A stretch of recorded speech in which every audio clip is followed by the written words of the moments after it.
മയൂരിൻ്റെ ഫ്ലാറ്റിൽ. അച്ഛാ, ചേച്ചി ഇതുവരെയായിട്ടും വന്നിട്ടില്ല, തമ്പുരു വെപ്രാളത്തോടെ പറഞ്ഞു. ജാനി വന്നിട്ടില്ലേ? എവിടെ പോയാണാവോ? മോൾക്ക് ഫോൺ എടുത്തൊന്ന് വിളിക്കായിരുന്നില്ലേ എന്ന് പറഞ്ഞുകൊണ്ട് മയൂർ അവൻ്റെ ഫോൺ കൈകളിലെടുത്തു. ഫോൺ സ്വിച്ച് ഓഫ് ആണ്. അയ്യോ, എൻ്റെ ജാനിമോൾ എവിടെ? ഇവരുടെ സംസാരം കേട്ടുകൊണ്ടു വന്ന ശ്രീജിത്ത് ചോദിച്ചു. ശ്രീജിത്തിൻ്റെ പുറകെ ഭവ്യയും അവരുടെ അടുത്തേക്ക് വന്നു. മുത്തശ്ശനും മുത്തശ്ശിയും എപ്പോഴാ വന്നത്? ഞങ്ങൾ കുറച്ചു മുമ്പ് വന്നേ ഉള്ളൂ മോളെ. ജാനി അംഗീകരിച്ചില്ലെങ്കിലും ഞാൻ അവളുടെ അച്ഛനല്ലേ. എൻ്റെ മകളുടെ ജീവിതത്തിലെ ഏറ്റവും നല്ല ദിവസമല്ലേ നാളെ. അവൾ പുതിയ ജീവിതം തുടങ്ങുവാൻ പോകുകയല്ലേ. അതൊക്കെ ദൂരെ നിന്ന് കാണാമല്ലോ എന്ന് കരുതി വന്നതാണ്. അയ്യോ, ഇപ്പം എൻ്റെ മോൾ എവിടെ പോയി? സമയം 8 മണി കഴിഞ്ഞല്ലോ, പരിഭ്രാന്തിയോടെ ശ്രീജിത്ത് പറഞ്ഞു. അമ്മാവൻ പേടിക്കണ്ട, ചിലപ്പോൾ വല്ല ഫ്രണ്ട്സിനെയും കാണാൻ പോയതാവും. ഞാനൊന്ന് അന്വേഷിക്കട്ടെ എന്ന് പറഞ്ഞ് മയൂർ ഫോൺ എടുത്ത് ആരൊക്കെയോ വിളിച്ചു. മോനെ കണ്ണാ, എൻ്റെ കൊച്ചിനൊരു ആപത്തും വരാതെ നീ കാക്കണേ മോനെ. എൻ്റെ ദൈവമേ, എൻ്റെ മോളിതെവിടെയാ? അമ്മാവൻ വിഷമിക്കണ്ട, ജാനിക്ക് ഒരു ആപത്തും വരില്ല എന്ന് പറഞ്ഞുകൊണ്ട് അവൻ അപ്പോൾ തന്നെ പുറപ്പെടാൻ ഒരുങ്ങി. ഞാനും വരുന്നുണ്ട് മോനെ, ഇവിടെ ഇരുന്നാൽ എനിക്ക് ഇരിപ്പുറക്കില്ല എന്ന് പറഞ്ഞുകൊണ്ട് ശ്രീജിത്തും അവൻ്റെ ഒപ്പം പോകാൻ ഒരുങ്ങി. അമ്മാവൻ വരണ്ട, ഞാൻ തികച്ചും ഒഫീഷ്യലായാണ് അന്വേഷിക്കുന്നത്. എൻ്റെ കൂടെ മറ്റു പോലീസുകാരുണ്ടാകും. അപ്പോൾ അമ്മാവൻ കൂടെ വന്നാൽ? ഞാൻ വരും മോനെ, നിങ്ങളുടെ കൂടെ വരുന്നില്ല, പക്ഷേ നിങ്ങളുടെ വണ്ടിയുടെ പുറകിൽ വന്നുകൂടെ? ഏതായാലും ഞാനും വരും. എൻ്റെ കുഞ്ഞിനെ കണ്ടെത്തുന്നത് വരെ എനിക്കിനി വിശ്രമമില്ല എന്ന് പറഞ്ഞുകൊണ്ട് ശ്രീജിത്ത് മയൂരിൻ്റെ കൂടെ പോകാനൊരുങ്ങി. അമ്മാവൻ്റെ നിർബന്ധത്തിന് വഴങ്ങി അമ്മാവനെയും അവൻ്റെ ഒപ്പം കൂട്ടി. അവർ അപ്പോൾ തന്നെ ജാനിയെ അന്വേഷിച്ച് പുറപ്പെട്ടു. എൻ്റെ ചേച്ചിക്ക് എന്താ പറ്റിയിട്ടുണ്ടാവുക? തമ്പുരു കരഞ്ഞുകൊണ്ട് പറഞ്ഞു. മോള് വിഷമിക്കണ്ടാട്ടോ, ചേച്ചിക്ക് ഒന്നും സംഭവിക്കില്ല എന്ന് പറഞ്ഞുകൊണ്ട് ഭവ്യ അവളെ ആശ്വസിപ്പിച്ചു. ഇരുട്ട് നിറഞ്ഞ മുറിയിൽ താഴെ കിടക്കുകയാണ് ജാനി. കുറച്ചു സമയം കഴിഞ്ഞതും അവൾക്ക് ബോധം വന്നു. ഞാനിത് എവിടെയാണ് ഈശ്വര? അവൾ ചുറ്റും നോക്കിയെങ്കിലും കൂരിരുട്ടായിരുന്നു അവിടെ. ഒന്നും തന്നെ കാണുന്നുണ്ടായിരുന്നില്ല. ഹലോ, ആരുമില്ലേ ഇവിടെ? Please help me, please. അവൾ അവളുടെ ഫോണും ബാഗും എല്ലാം തിരഞ്ഞു, പക്ഷേ അതൊന്നും അവൾക്ക് കിട്ടിയില്ല. പ്ലീസ് ഹെൽപ്പ് മീ, ഹലോ, ആരുമില്ലേ ഇവിടെ? എന്നെ ഒന്ന് രക്ഷിക്കൂ, പ്ലീസ് ഹെൽപ്പ് മീ. അവൾ അലറി വിളിക്കാൻ തുടങ്ങി. പെട്ടെന്ന് തന്നെ ആ മുറിയിൽ പ്രകാശം പരന്നു. അത്ര സമയം ഇരുട്ടിലായിരുന്ന ശേഷം പെട്ടെന്ന് വെളിച്ചം വന്നപ്പോൾ അത് ജാനകിയുടെ കണ്ണുകൾക്ക് താങ്ങാൻ കഴിഞ്ഞില്ല. അവ ചിമ്മാൻ തുടങ്ങി. കുറച്ചു സമയം കണ്ണുകൾ അടച്ചു പിടിച്ചതിന് ശേഷം പിന്നീട് പതുക്കെ തുറന്നതും മുന്നിൽ നിൽക്കുന്ന രൂപത്തെ കണ്ട് ആദ്യം അവൾ ഒന്ന് ഞെട്ടി. ശ്രീറാം? ശ്രീറാമോ? ഏത് ശ്രീറാം? ഓ, ശ്രീറാം. ഈ ജാനിക്കുട്ടിക്ക് ചേർച്ചയായ ഒരു പേരിരിക്കട്ടെ എന്ന് കരുതി ഞാൻ എനിക്ക് തന്നെ ഇട്ടതാണ് ശ്രീറാം എന്ന്. ഈ ജാനകി എന്നാൽ സീത എന്നല്ലേ അർത്ഥം? പേരിലെങ്കിലും സാമ്യം ഇരുന്നോട്ടെ എന്ന് കരുതി ഞാൻ ശ്രീരാമനായതാണ്. പക്ഷെ പറഞ്ഞിട്ട് എന്ത് കാര്യം? നിന്റെ ആ രാവണനായ ഭർത്താവില്ലേ, അവൻ എന്നെ പൂട്ടിക്കളഞ്ഞു. എൻ്റെ എത്ര വർഷത്തെ പ്രയത്നമാണെന്നോ നിന്റെ ആ കെട്ടിയോൻ കാരണം വിഫലമായത്. നിന്നെ ഒരാളെ വളച്ചെടുക്കാൻ വേണ്ടിയാടി ഞാൻ ആ സ്കൂളിൽ മലയാളം സാറായി ജോയിൻ ചെയ്തത് തന്നെ. നിനക്ക് ശേഷം നിന്റെ അനുജത്തിയെയും, അല്ലല്ലല്ല, നിന്റെ മകളെയും ഞാൻ എൻ്റെ ബിസിനസ്സിൽ ഇറക്കിയേനെ. സാരമില്ല ജാനിക്കുട്ടി, ഏതായാലും നിന്നെ എൻ്റെ കയ്യിൽ വീണ്ടും കിട്ടിയില്ലേ. താങ്ക്സ് ദൈവമേ. സോറി, താങ്ക്സ് ചെകുത്താനേ. ഇനി നീ കേരളം കാണില്ല. ഒന്നും കൂടെ വിവാഹം കഴിച്ച് അച്ഛനും അമ്മയും മകളുമായി മാതൃകാ കുടുംബജീവിതമല്ലേ നിങ്ങൾ പ്ലാൻ ചെയ്തത്? എന്ത് ചെയ്യാനാ എൻ്റെ ജാനകിക്കുട്ടി? ഇനി ആ മോഹങ്ങളൊന്നും നടക്കില്ലല്ലോ. കഷ്ടമായി പോയി കേട്ടോ എന്ന് പറഞ്ഞ് ശ്രീറാം പൊട്ടിച്ചിരിച്ചു. പ്ലീസ് ശ്രീറാം, ദയവ് ചെയ്ത് എന്നെ ഉപദ്രവിക്കരുത്, എന്നെ പോകാൻ അനുവദിക്കണേ, കേണപേക്ഷിക്കുന്നത് പോലെ അവൾ പറഞ്ഞു. ഉപദ്രവിക്കാനോ? നിന്നെയോ? ഒരിക്കലുമില്ല ജാനിമോളെ, സ്നേഹിക്കും. പരമാവധി ഞാൻ എൻ്റെ സ്നേഹം മുഴുവൻ നിനക്ക് തരും എന്ന് പറഞ്ഞുകൊണ്ട് അവൻ അവളുടെ അടുത്തേക്ക് നടന്നു വന്നു. കൂടെ രണ്ടാളുകൾ കൂടി ഉണ്ടായിരുന്നു. നോക്കൂ ജാനി, എന്നോട് സഹകരിക്കുന്നതാണ് പൊന്നുമോളെ നിനക്ക് നല്ലത് എന്ന് പറഞ്ഞുകൊണ്ട് അവൻ അവളെ തൊടാനാഞ്ഞതും ആ മുറിയുടെ ഡോറ് ചവിട്ടി തുറക്കപ്പെട്ടതും ഒരുമിച്ചായിരുന്നു. പരിഭ്രാന്തിയോടെ ഡോറിലേക്ക് നോക്കിയ ശ്രീറാം കണ്ടത് ദേഷ്യത്തോടെ വിറച്ചു നിൽക്കുന്ന മയൂരിനെയും ശ്രീജിത്തിനെയുമാണ്. അവരെ കണ്ടതും ശ്രീറാം ആദ്യം ഒന്ന് പരിഭ്രമിച്ചെങ്കിലും തൻ്റെ പരിഭ്രമം മറച്ചു വെച്ചുകൊണ്ട് പറഞ്ഞു, ആഹാ, ഭാര്യയെ രക്ഷിക്കാൻ ഭർത്താവും അച്ഛനും വന്നല്ലോ എന്ന് പറഞ്ഞ് തൻ്റെ കയ്യിലുണ്ടായിരുന്ന ഒരു കത്തിയെടുത്ത് ജാനിയുടെ കഴുത്തിലായി ചേർത്ത് വെച്ചു. ശ്രീറാമിൻ്റെ ഒപ്പമുണ്ടായിരുന്ന രണ്ടുപേർ മയൂരിൻ്റെയും ശ്രീജിത്തിൻ്റെയും എതിരെ പാഞ്ഞെടുത്തു. കരോട്ടയിൽ ബ്ലാക്ക് ബെൽറ്റ് ആയിരുന്ന മയൂരിന് അവരെ നേരിടുക എന്നത് വളരെ നിഷ്പ്രയാസമായിരുന്നു. ശ്രീജിത്തും തനിക്ക് പറ്റാവുന്ന രീതിയിൽ അവരെ ചെറുത്തുനിന്നു. എതിരാളികൾ താഴെ വീണു എന്ന് മനസ്സിലായതും ശ്രീജിത്ത് ശ്രീറാമിൻ്റെ അടുത്തേക്ക് പാഞ്ഞു ചെന്നു. വിടടാ എൻ്റെ മോളെ എന്ന് പറഞ്ഞ് ആ റൂമിലിരുന്ന എമർജൻസി ലാമ്പ് എടുത്ത് ശ്രീറാമിൻ്റെ കാൽ ലക്ഷ്യമാക്കി എറിഞ്ഞു. അപ്രതീക്ഷിതമായതുകൊണ്ട് തന്നെ ശ്രീറാം നില തെറ്റി താഴേക്ക് വീണു. അയാൾ വീണതും ജാനി മയൂരിൻ്റെ അടുത്തേക്ക് ഓടിച്ചെന്ന് അവനെ കെട്ടിപ്പിടിച്ചു. താഴെ വീണ ശ്രീറാം പിടഞ്ഞെഴുന്നേറ്റു. എടീ! കത്തിയുമായി ജാനിക്ക് നേരെ പാഞ്ഞെടുത്തതും അവനെ തടയാനായി എതിരെ വന്ന ശ്രീജിത്തിൻ്റെ വയറിൻ്റെ ആഴമളന്നു ആ കത്തി. ഒരു വലിയ അലർച്ചയോടെ ശ്രീജിത്ത് നിലം പതിച്ചു. ശ്രീജിത്തിന് കുത്തേറ്റു വീണതും ശ്രീറാം അവിടെ നിന്നും ഓടിപ്പോയി. പുറത്തേക്ക് ഒഴുകിക്കൊണ്ടിരുന്ന രക്തപ്രവാഹത്തെ കൈപ്പത്തി കൊണ്ട് അമർത്തിപ്പിടിച്ച് അയാൾ അലറി വിളിച്ചു. അമ്മാവാ എന്ന് വിളിച്ച് മയൂർ ചെന്ന് അമ്മാവനെ അവൻ്റെ മടിയിൽ കിടത്തി. എന്നാൽ ജാനി അപ്പോഴും നിശ്ചലയായി നിൽക്കുകയാണ് ചെയ്തത്. ഒന്നുമില്ല അമ്മാവാ, നമുക്ക് ഇപ്പോൾ ഹോസ്പിറ്റലിൽ പോകാം.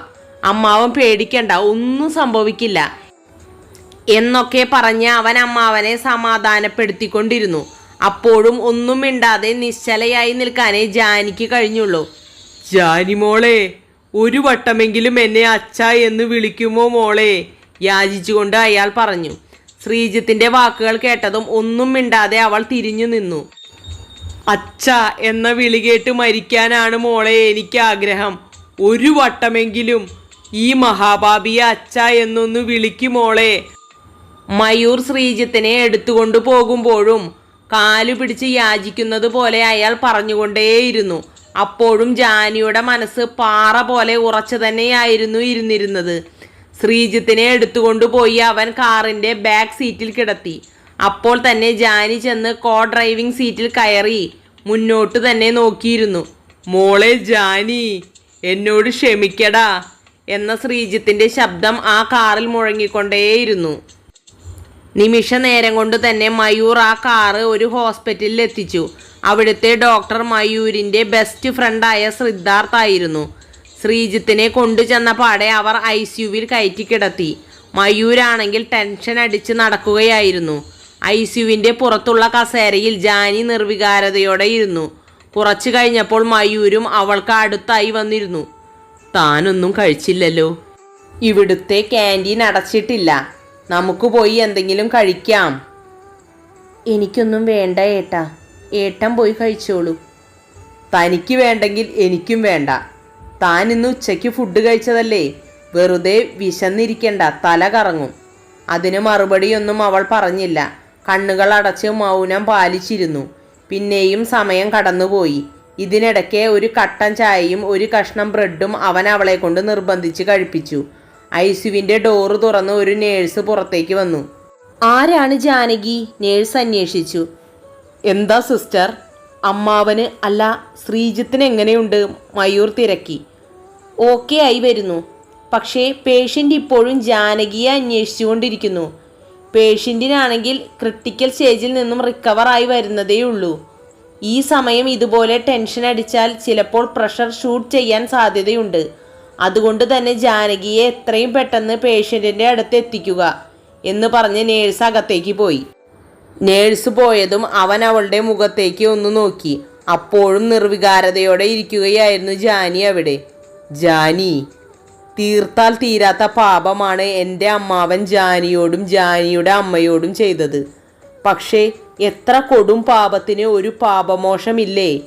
എത്ര വലിയ പാപികൾക്കും ഒരു നാൾ ഒരു മോചനം കിട്ടില്ലേ? ഞാൻ നിന്നെ ഒന്നിനും നിർബന്ധിക്കില്ല. പക്ഷേ ഒരു കാര്യം ഞാൻ ഉറപ്പിച്ച് പറയാം, ദേഷ്യവും വാശിയുമെല്ലാം കാണിക്കേണ്ട സമയം ഇതല്ല. അമ്മാവനെ നിനക്ക് അച്ഛനായി കാണാൻ കഴിയുന്നില്ലെങ്കിൽ കാണണ്ട. പക്ഷേ ഒരു പേഷ്യൻ്റായിട്ട് കണ്ടുകൂടെ? ഒന്ന് ചെന്ന് അമ്മാവൻ്റെ അടുത്തിരുന്ന് ഒന്ന് ചിരിക്കെങ്കിലും തനിക്ക് ചെയ്തുകൂടെ ജാനി?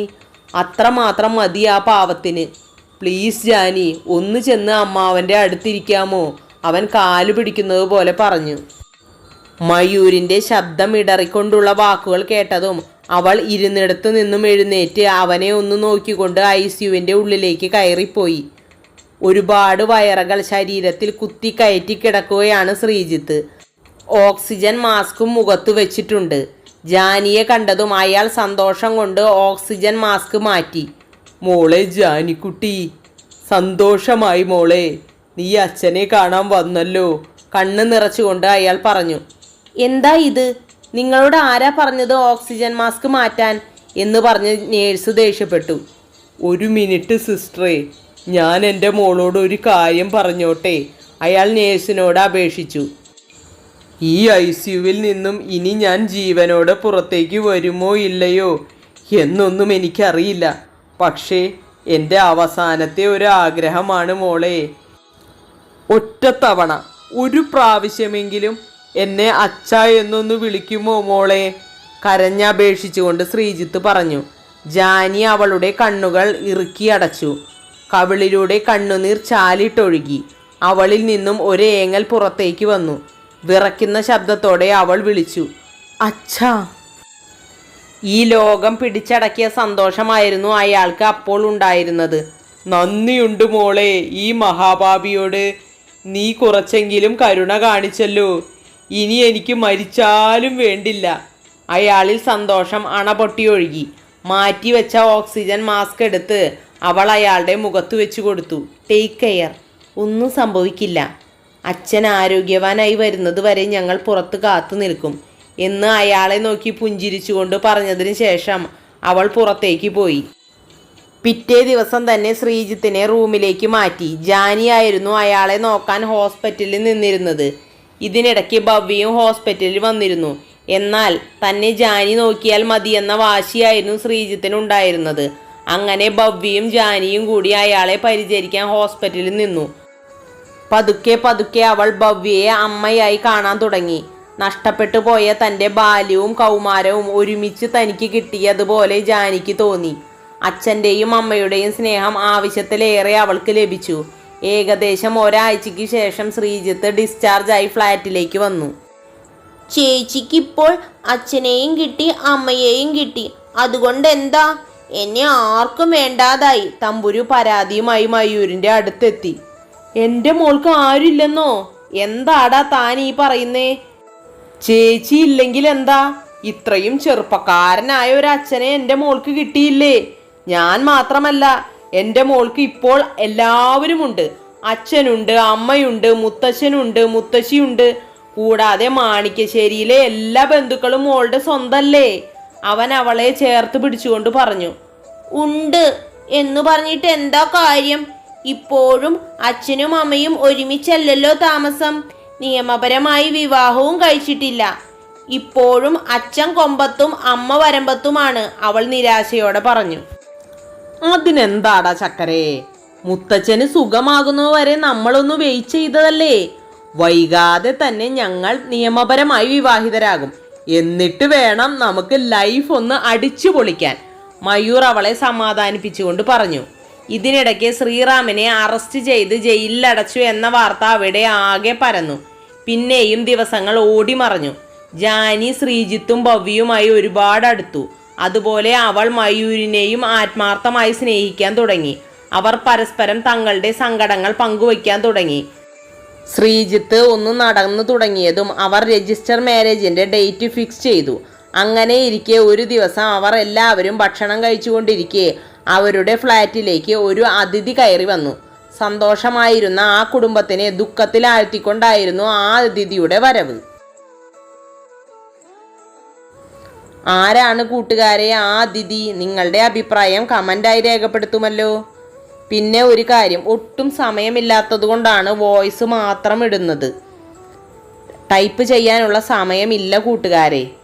അതിൻ്റെ പേരിൽ ഒരുപാട് കൂട്ടുകാർ പിണങ്ങിപ്പോയെന്ന വിവരമൊക്കെ ഞാൻ അറിഞ്ഞു. എന്തു ചെയ്യാം, ടൈപ്പ് ചെയ്യാൻ കഴിയാത്തതിൽ എനിക്കും സങ്കടമുണ്ട്. പക്ഷേ സാഹചര്യം അതായിപ്പോയി. എൻ്റെ സമയക്കുറവ് കൂട്ടുകാർ മനസ്സിലാക്കും എന്ന് കരുതുന്നു.